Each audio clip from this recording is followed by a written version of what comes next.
Short-sighted thinking is the reason why so many people struggle to grow, not just in wealth, but also grow personally, grow in business, grow in their knowledge.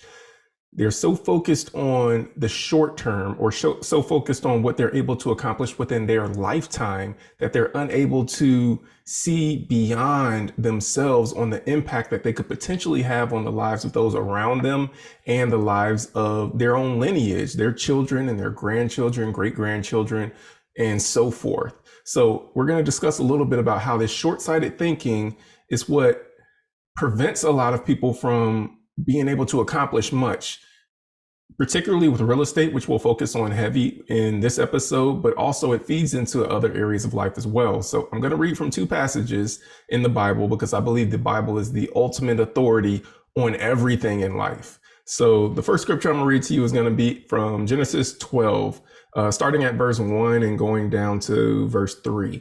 So it says, "Now the Lord had said to Abram, 'Get out of your country, from your family, and from your father's house to a land that I will show you, and I will make you a great nation. I will bless you and make your name great, and you shall be a blessing. I will bless those who bless you, and I will curse him who curses you.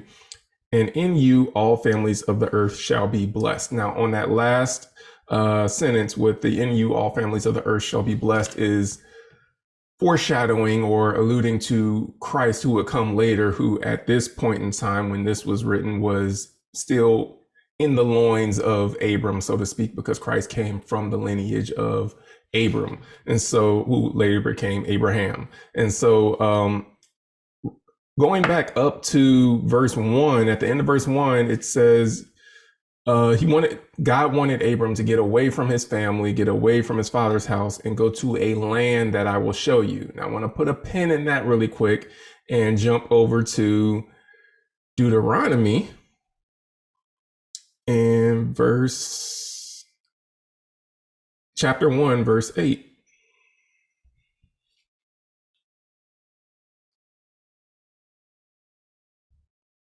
All right. And so Deuteronomy chapter 1, verse 8 says,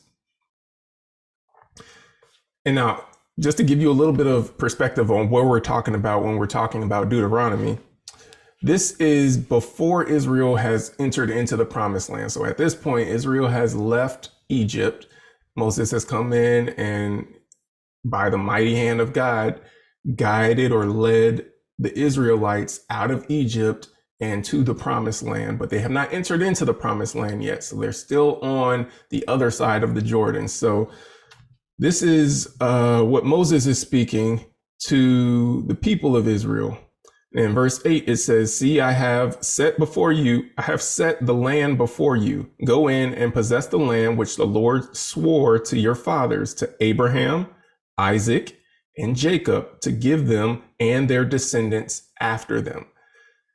One of the things that I want to mention is that every time God does something, particularly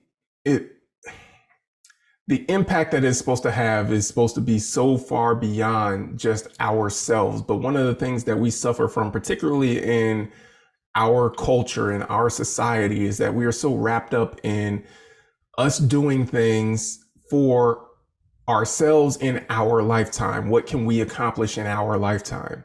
And when God tells us to do something, he's thinking about all of the other people around us that we can affect, but also all the people that will come after us, those people that will never have the opportunity to meet, but will benefit from the things that we will make the decision to do today. And so one of the things when it comes to, again, in this verse 8, go in and possess the land that the Lord is giving you, that he swore to give to your fathers, Abraham, Isaac, Jacob, and to all of the descendants that came after them. I work in real estate, and this is all going to connect. So just stick with me for a few minutes because it seems like I'm jumping all around, but all of these points are going to connect.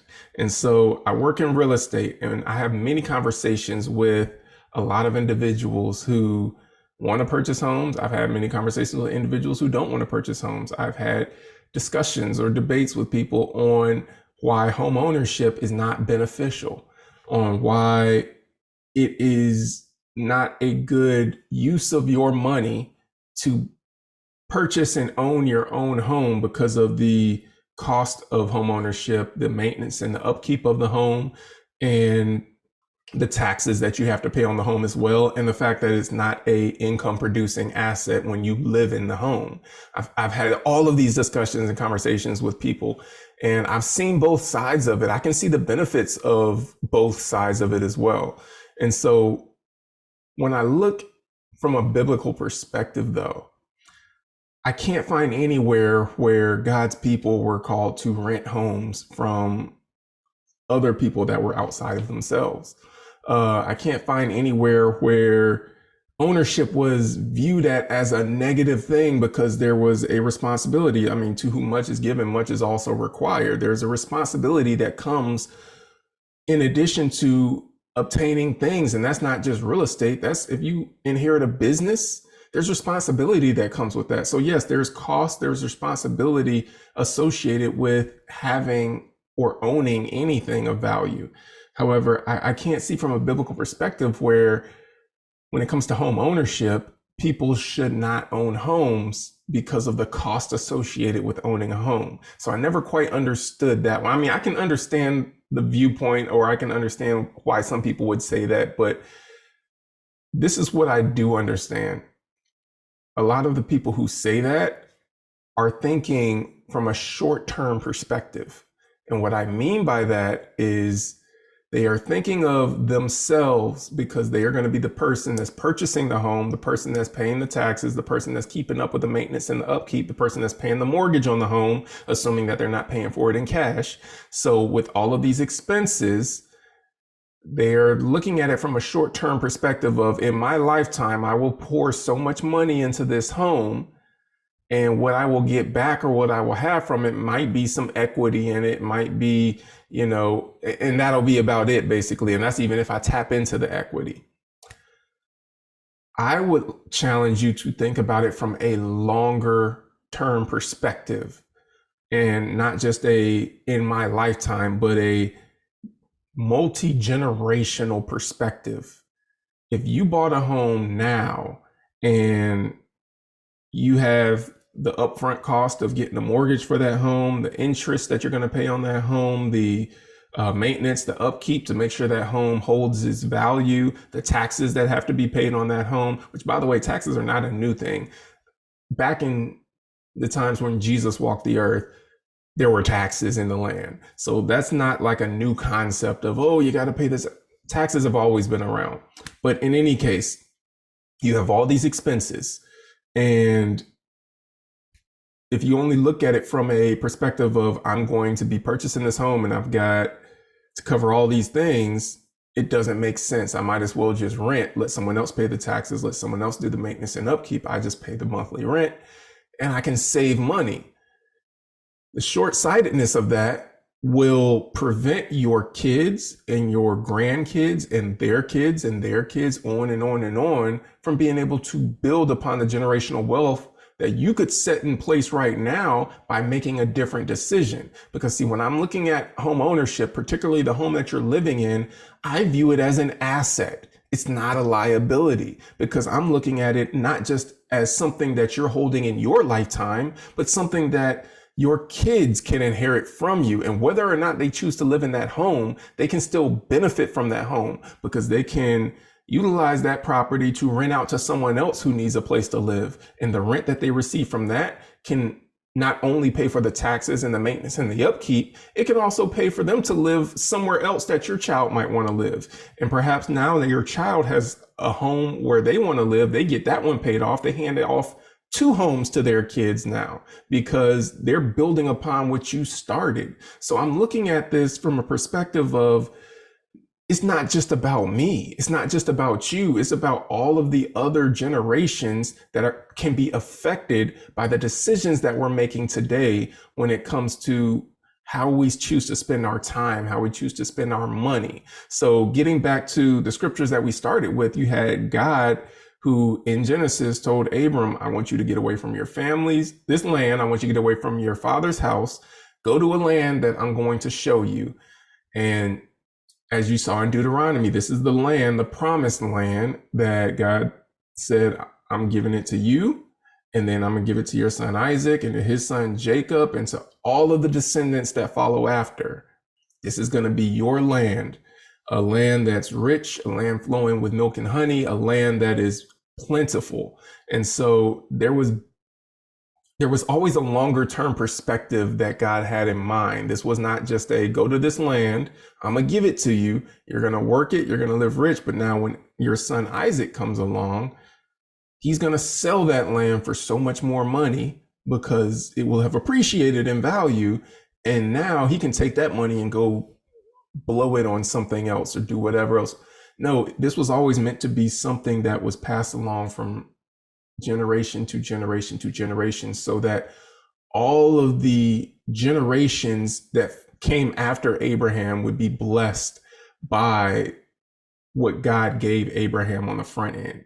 And so I want to challenge you to shift your perspective a little bit and think of home ownership not just from a perspective of me and the cost that this is going to cost me, but the freedom that it's going to provide to your children and your grandchildren and your great grandchildren, and the wealth that's going to be built, and the knowledge and education that's also going to be transferred from you to your children to their children. Because as your children learn from you about how to acquire and how to maintain and how to hold on to, then they in turn can turn and teach their children the same things: how to acquire, how to maintain, and how to hold on to. Another thing that we kind of suffer from a lot within our culture is that we don't stick to any one thing for an extended period of time.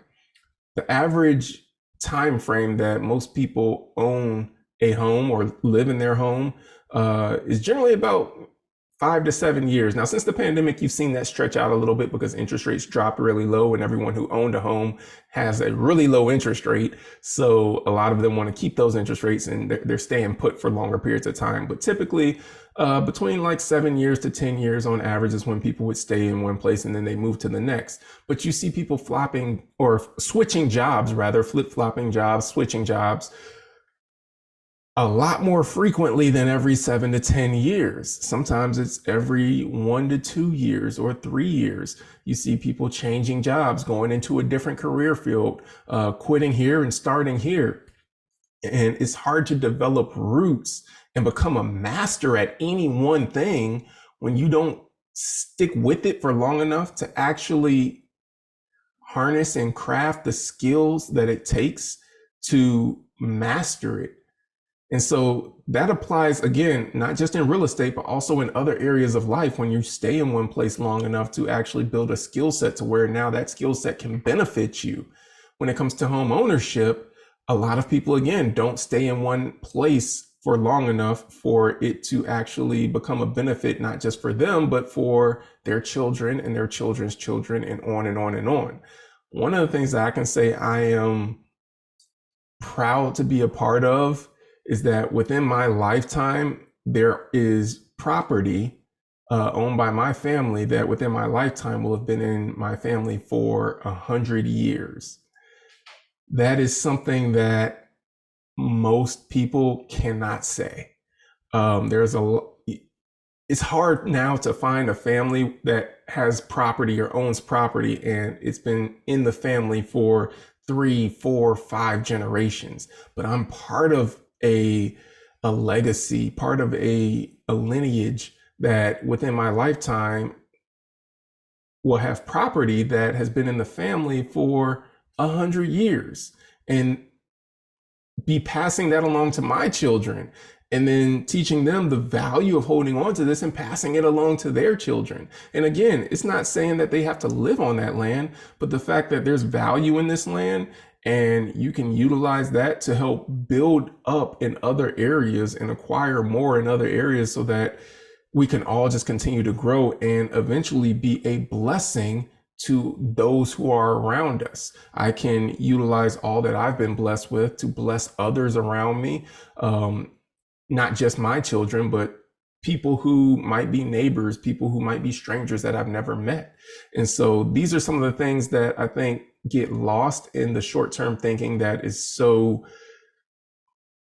innate within our society that we live in where attention spans are so short now. And, it's like even when you post a video on Instagram or TikTok or YouTube or whatever, shorts are really common, but you've got about 3 seconds to get someone's attention before they just swipe to the next. And a lot of that same mindset feeds into what everyone else does with everything else in their lives, whether it's their job, whether it's the decisions that they make. People want that instantaneous benefit to whatever they're doing. And most of the worthwhile things in life are not going to come to you instantly. You're going to have to go through some trials. You're going to have to go through some tribulations. You're going to have to go through some pain. You might go through some money. You might go through a lot of different obstacles and hurdles in order to get you to the point to where now you are actually realizing the benefit of the thing that you started 10, 20 years ago that you're just now seeing the fruits of. Or guess what? You might start something and then never actually see the fruits of it, but your children might see the fruits of it. Your grandchildren, your great grandchildren can benefit from the fruits of something that you started today. And even though you were not able to experience the blessing in the same way that your children's children experienced the blessing, it's still something that they would not be able to have without your contribution. They talk about in the book of Hebrews, if you read Hebrews, it's known as Hebrews 11 is known as the faith chapter. It talks about a lot of the great men and the great people of faith in the Bible, and how some of them lived and died not having yet received the promise, so that we might be the fulfillment of what was started back then.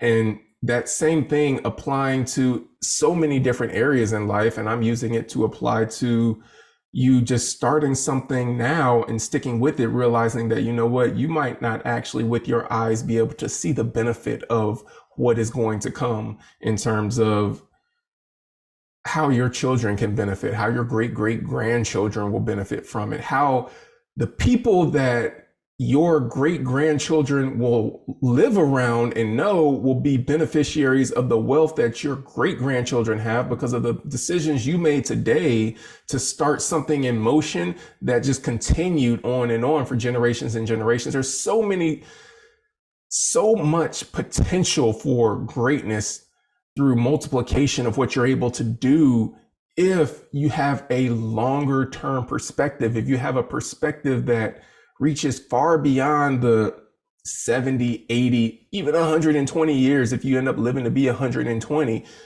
however long your life is on this earth, if you have a perspective that reaches so much further to generations whose eyes you'll never see, but you're intent on doing things now and making decisions now, teaching your children the benefit of what you're doing now so that they can carry that torch on to their children and keep it going and going, then you reach that point to where you see, you know what, there is benefit in me doing this thing and sticking with it. If it's purchasing real estate, if it's purchasing a home, yep, there is benefit to me owning this land and maintaining it and upkeeping it and paying it off so that when my children inherit this land from me, now they have it debt free. So that frees them up not to only have a place to live, but if they don't want to live there, they can rent it out, make money, and use that money to go and purchase another place where they do want to live. But it also frees them up to be able to live the purpose-filled life that God created them to live. Because so many people, again, with the instantaneous, I want to have that instant gratification culture that we're living in now, they don't live life in terms of doing what they were created to do. They do what they have to do to be able to pay bills. People are working so that they can have the money to then hand it over to your landlord, hand it over to your utility company, hand it over to whoever else you owe money to or have to pay bills for living expenses. However, what if you were given a home and that home was rent free? What if when you came of age to want to purchase a home, your parents were able to give you a home and you could live in that home and there was no mortgage on that home? You didn't have to pay rent on that home. You could just live there. And now All that had to be paid was the taxes and insurance, maintenance and upkeep. So now, how does that free you to be able to then go and pursue your dreams? How does that free you to then be able to fulfill the desires and the passions that God's placed on the inside of you to fulfill? Because when you are constantly having this cloud over your head of, oh, the rent's going to be due on the first, or the rent's going to be due on the whatever day you pay rent, or I've got to, have enough money so that, I can just continue to pay bills. You're just working to pay bills essentially, rather than working because it's something that you're passionate about, something that you love to do, and you're not concerned about wealth or having a place to live because that was given to you by your parents. That frees you up so much more to do the things that you have on the inside of you to do or aim to do, because that was something that your parents started. But if your parents didn't start that for you, you can start that for your children. And now how does that free them up? How does that free your grandkids up with having multiple homes that are generating income, and the one they're living in being rent free or mortgage free, because you started something today that they're going to benefit from? So again, having that long-term perspective of this is something that's going to benefit my family for generation to generation to generation. It's going to bless others that are around me. It's not just about me. It's not just about, let me get this house if it makes sense, or if it's going to make me money. And if it's not, then I just need to rent. No, think longer term about generations that you will be able to affect and impact in your lineage and those around you because of the decisions that you made today.